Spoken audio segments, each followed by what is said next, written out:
क्या क्या कहेंगे, आपके चेहरे पे बहुत खुशी दिख रही है, गुलाल भी लगा हुआ है। बहुत खुश है, खुशी का माहौल है। जीत गए हम लोग, लेकिन अभी पहला विकेट है, दोबारा फिर आएंगे हम लोग। अगर कुछ गलत हुआ अगली बार किसका विकेट अगली है? बार तो मोदी का है, मोदी का है भाई इस बार। अब क्यों भाई खुले में है भाई, देखो जो खाना खिलाया उस बंदे के साथ ऐसे कर रहे हैं यार। क्या किया था? जुनेद भाई के मतलब फॅमिली को उठा के लेके चले गए भाई, बताओ। अरे ही गोष्ट या ठिकाणी जी हा दादा सांगतोय ती म्हणजे जुनेद जो जो तरुण या ठिकाणी खायला पाठवत होता, फूड पॅकेट पाठवत होता, त्याच्या कुटुंबियांनाच घेऊन गेले.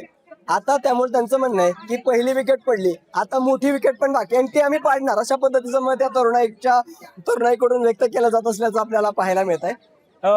एक उत्साह आहे सगळ्यांच्या चेहऱ्यावरती, या ठिकाणी खुशी आहे. क्या कहेंगे, चेहरे पे बहुत खुशी दिख रही है.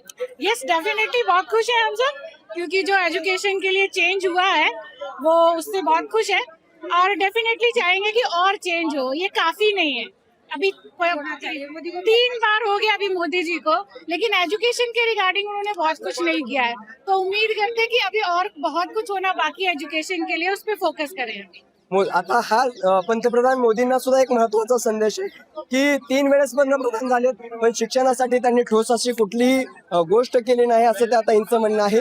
आणि त्यामुळे त्यांनी आता शिक्षणाकडे लक्ष द्यावं, नाहीतर अशा पद्धतीचे झटके पुन्हा पुन्हा बसतील. हेच या ठिकाणी या तरुणाईनं थेट पंतप्रधान मोदींना सुद्धा सांगितल्याचं पाहायला मिळतंय. त्यामुळं अशा पद्धतीने तरुणाईला, जेनझीला अंडर एस्टिमेट करून चालणार नाही, हा संदेश या तरुणांनी आज गेल्या काही दिवसांपासून जो मोर्चा सुरू होता, आंदोलन सुरू होतं, या सगळ्यातून दाखवून दिल्याचं बघायला मिळालं.